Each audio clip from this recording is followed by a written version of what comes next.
se tinha uma causa orgânica específica, eram tidas como frescura. Eu não sei se tem gente aqui que é profissional da saúde, mas até hoje a gente tem os resquícios desses tempos antigos. Se alguém vai para uma emergência no hospital, sentindo alguma coisa no peito, se sentindo mal, chega lá, não tem nada, é um agazão.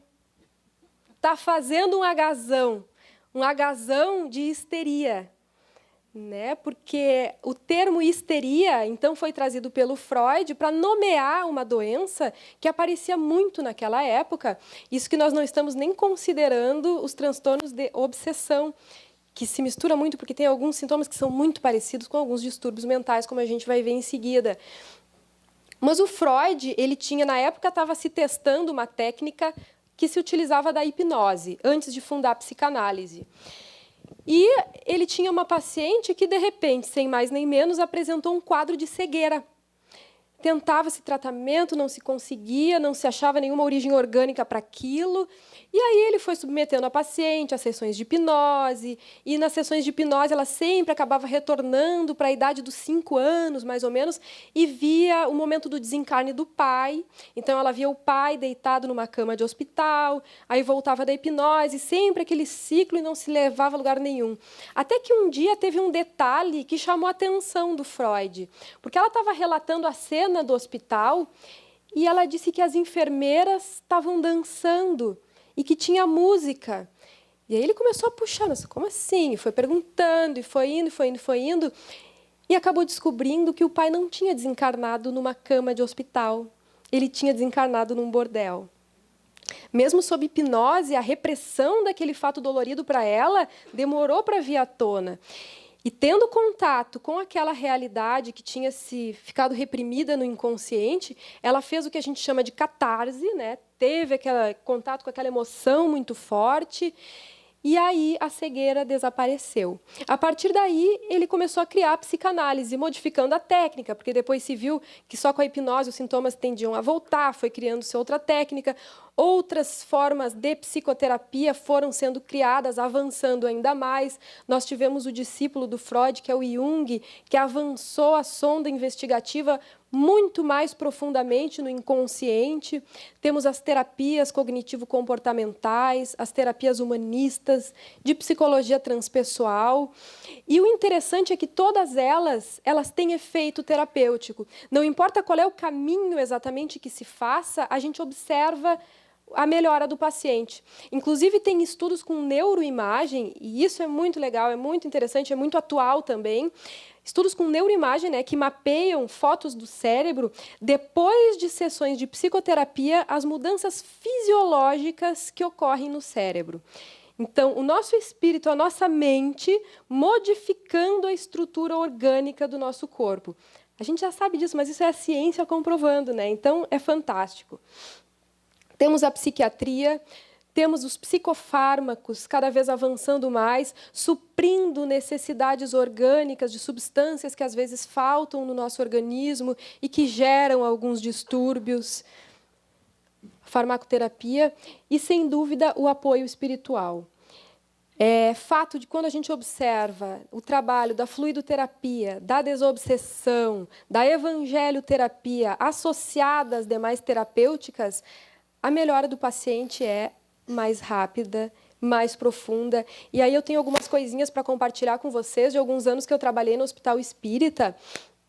Teve um paciente que eu tive a oportunidade de acompanhar lá, portador de esquizofrenia, e como ele era uma pessoa muito sozinha no mundo, assim, ele acabava abandonando o tratamento e retornando para o hospital muitas vezes seguidas. Então ele é muito conhecido de todos nós lá, já se interna lá há muitos anos, há mais de décadas, porque ele sai para a rua, acaba se envolvendo com crack, aí não toma os remédios, aí surta, aí volta, aquela coisa toda. Mas, paralelo ao quadro de psicose dele, ele tinha uma dor mais ou menos nessa região aqui, na altura das costas, meio com o ombro, com uma dor crônica insuportável. Já fazia mais de 10 anos, os médicos já tinham revirado ele do avesso para tentar investigar o que era aquilo, já tinha feito uma série de exames, não se achava causa nenhuma para aquilo, tinha sido tomado como parte de mais de um dos delírios dele e ficava por isso mesmo. Quando ele estava com muita dor, davam paracetamol, outros analgésicos, etc. e tal, e ficava por isso mesmo. Aí, num belo dia, a gente estava fazendo um trabalho de grupo, porque na ocasião eu acompanhava os trabalhos do grupo espírita lá do hospital. Então, se fazia o evangelho na unidade. Se faz ainda o evangelho na unidade. É que eu não trabalho mais lá, por isso que eu falei fazia. A mesma coisa que o evangelho no lar, só que dentro das unidades psiquiátricas. Aí os pacientes participando, comentando o evangelho, aquela coisa toda, e ele muito queixoso, já vinha se queixando daquela dor há algumas semanas, e aí ele contou um sonho. No sonho dele, ele disse que ele era piloto de uma aeronave numa situação de guerra e ele foi abatido. Quando ele foi abatido, ele caiu e foi se arrastando pelo campo, e aí um inimigo dele pegou ele, foi arrastando ele por aqui, e esse foi o sonho.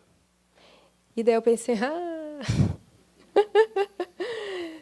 tem coisa aí. Peguei o nomezinho dele, encaminhei para a desobsessão lá do Departamento de Assistência Espiritual. A gente sempre fazia isso, os pacientes mais graves, ou que o tratamento não andava, né? Algumas situações a gente encaminhava. Infelizmente, não dava para mandar todos para a desobsessão, porque não tem trabalhador suficiente para isso, né? Mas então a gente selecionava alguns casos e mandava para tentar dar um suporte espiritual.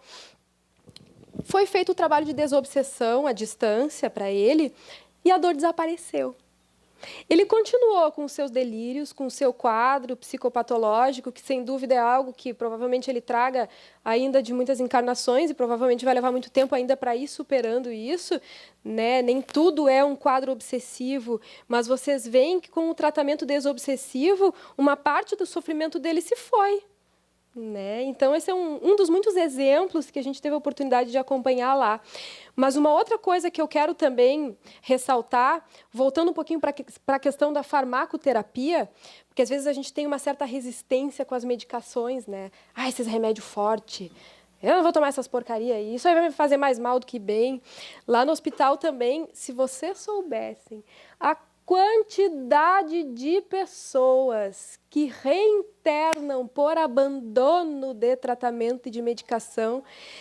Era interessantíssimo, porque sempre que eu ia fazer um grupo de psicologia, eu pedia para o pessoal levantar a mão. Quem, por acaso, voltou aqui hoje, né, voltou a reinternar agora, essa semana, porque parou de tomar os remédios? 80%. O pessoal começa a se tratar, fica bem, porque geralmente o tratamento lá é assim, uns 20 dias só para sair da crise, e o tratamento vai ser feito em casa, com acompanhamento do seu médico, psicólogo, etc. e tal, né? A internação psiquiátrica hoje é só para sair da crise, ou para trocar uma medicação, que às vezes na troca de medicação também a pessoa pode fazer alguma crise, enfim. Sai, vai para casa, fica bem, larga tudo. Pensam que é que nem dor de cabeça, dor de barriga, fiquei bom, não preciso mais dos remédios. Aí o que acontece? Faz uma nova crise e volta para o hospital.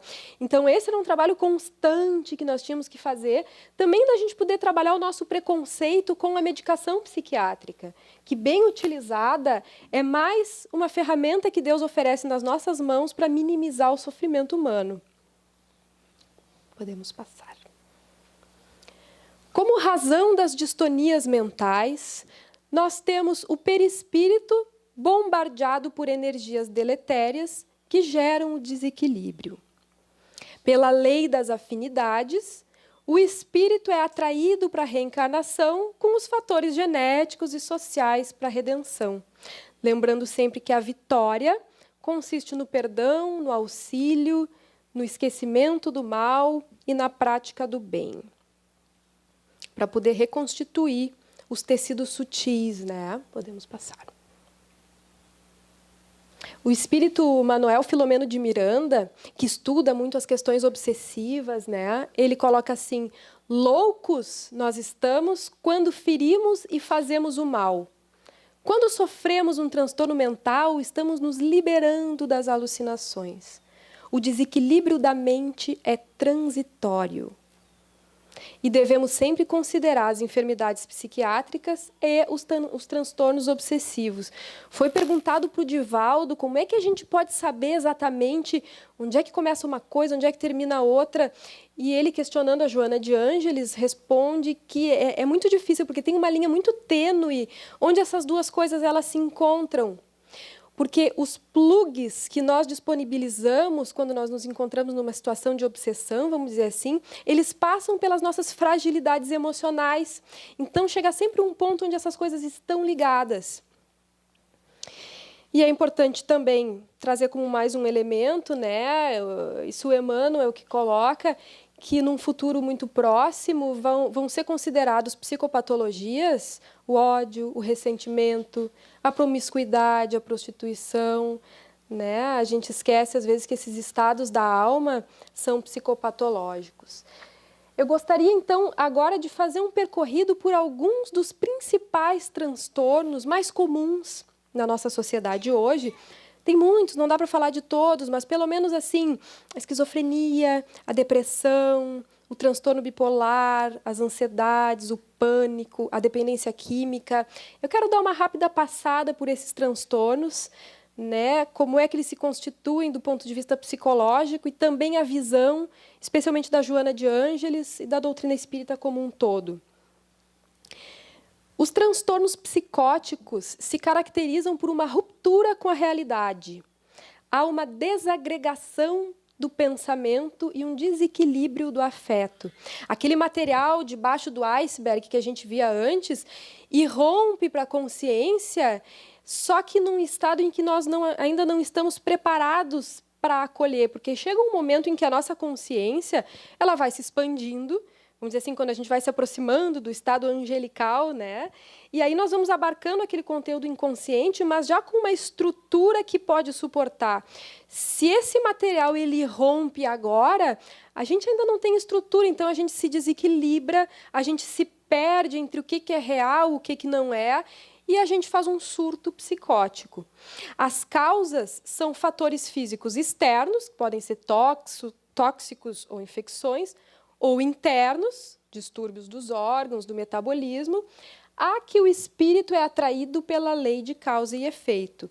Ainda que nós tenhamos uma causa genética, obviamente, nada é por acaso, nós somos atraídos também como uma oportunidade de redenção.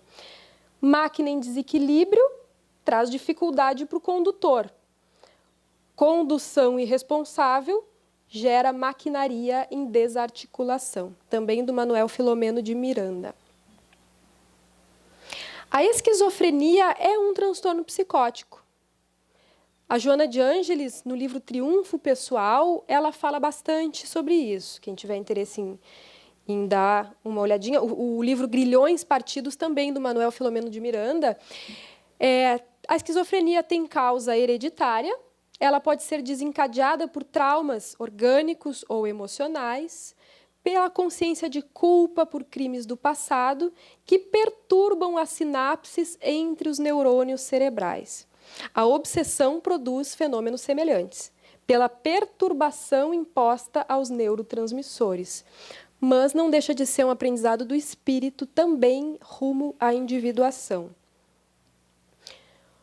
Os sintomas da esquizofrenia são excentricidade de comportamento, discurso desorganizado, delírios, alucinações. Nesse capítulo das alucinações, eu acho importante colocar uma coisa é quando a gente enxerga o mundo espiritual. Outra coisa é quando esse conteúdo inconsciente irrompe e a gente se perturba e enxerga isso misturado com a realidade externa. São coisas diferentes, que muitas vezes na psiquiatria materialista pode se confundir, mas são coisas diferentes. E é interessante que esse conteúdo muitas vezes é projetado como forma pensamento, ou pela pessoa que está tendo esse conteúdo, né, por culpas do passado, enfim, ou por um quadro obsessivo. Tem um livro chamado Céu Azul, onde tem uma cena muito interessante. É uma moça, ela tem um retardo mental severo e ela está sendo muito perturbada pelos seus inimigos espirituais e eles plasmam uma barata gigante para assustar ela.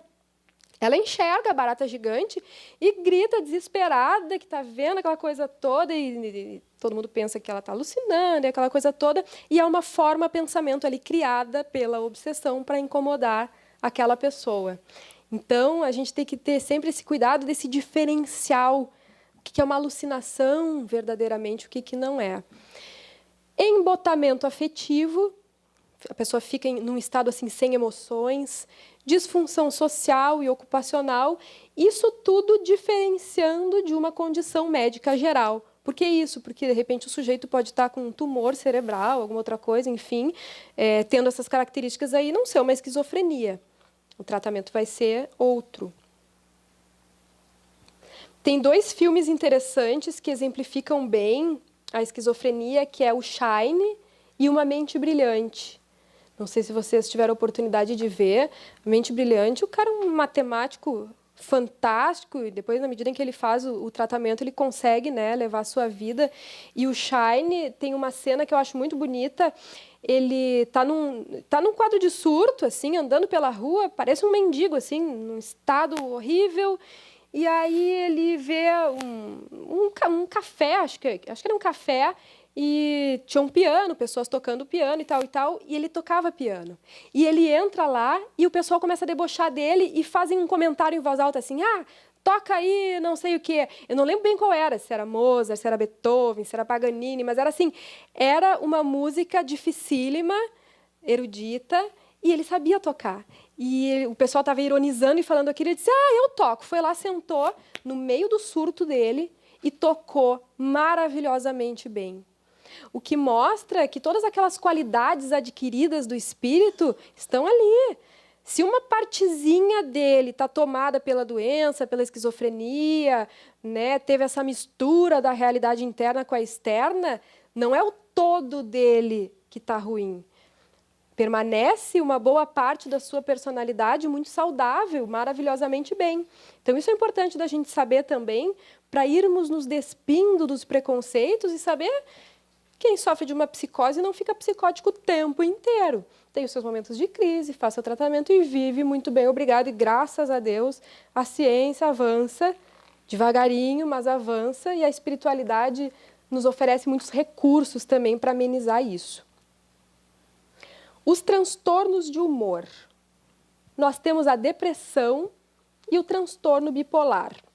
A depressão se caracteriza por um rebaixamento do humor, redução da energia, a pessoa fica assim, sem energia para fazer as coisas, alteração de sono e apetite, dificuldade de concentração, ou dá muito sono, a pessoa dorme o dia inteiro, ou não consegue dormir, aquelas insônias horrorosas, ou dá muita fome, ou a pessoa não consegue comer. A mania é o polo oposto da depressão.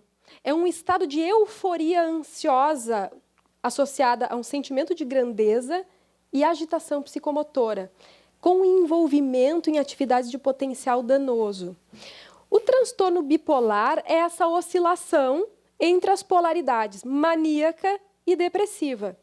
Então, nós temos a depressão, quando a pessoa fica no polo de baixo, e o transtorno bipolar, quando oscila entre os 2 polos. Eu tinha uma dificuldade com os pacientes com transtorno bipolar, que era uma coisa incrível, porque, geralmente, pelo menos os que passaram por mim, quando estavam no polo maníaco, se achavam bem e aí largavam o tratamento. Mesma velha história de sempre. Tinha uma paciente lá no Hospital Espírita que ela internou lá furiosa de brava, que eu não tinha que estar aqui, agora que eu estou bem, não sei o quê, porque ela tinha feito um pico maníaco. E o que aconteceu foi que teve uma bela noite lá, às 2 da madrugada, ela com o som lá em cima no máximo volume, fazendo faxina em casa, cantando e dançando, e os vizinhos reclamaram. E ela dizia assim, os vizinhos estão com inveja da minha alegria. A pessoa não conseguia se dar conta que era demais, porque não é uma simples alegria. É que como a pessoa estava naquele buraco depressivo, quando sai daquilo, meu Deus, eu estou feliz. Mas não é, é uma felicidade eufórica, ansiosa, que não está nivelada num equilíbrio. E muitas vezes, quando a pessoa chega no pico maníaco, larga todos os remédios, porque agora eu estou bem, não preciso de mais nada, estou feliz e contente, daí faz uma crise depressiva, geralmente com risco de suicídio, porque aí o pico vai lá embaixo, aí é todo um trabalho para reorganizar a química cerebral novamente. Então, eu gosto de insistir um pouco nisso, porque eu acho que é tão grande o nosso desconhecimento dessas questões, e todos nós, eu acredito, ou passamos por isso, ou temos alguém na família, ou temos um amigo, ou conhecemos alguém que passa, ou alguém que tem esses sintomas, mas não sabe o que tem e não procura ajuda. Então, conhecer o que é esses desequilíbrios emocionais me parece muito importante nesse sentido. A Joana de Ângeles, no livro Vitória sobre a Depressão, ela então nos explica que as causas da depressão são fisiológica, psicológica e espiritual. Na causa fisiológica, a gente tem uma alteração química no cérebro, né? A falta de neurotransmissores responsáveis pela alegria e bem-estar, necessitando, então, de um complemento químico para equilibrar. As causas psicológicas estão associadas a ansiedades, medo, solidão, perdas, culpas. E as causas espirituais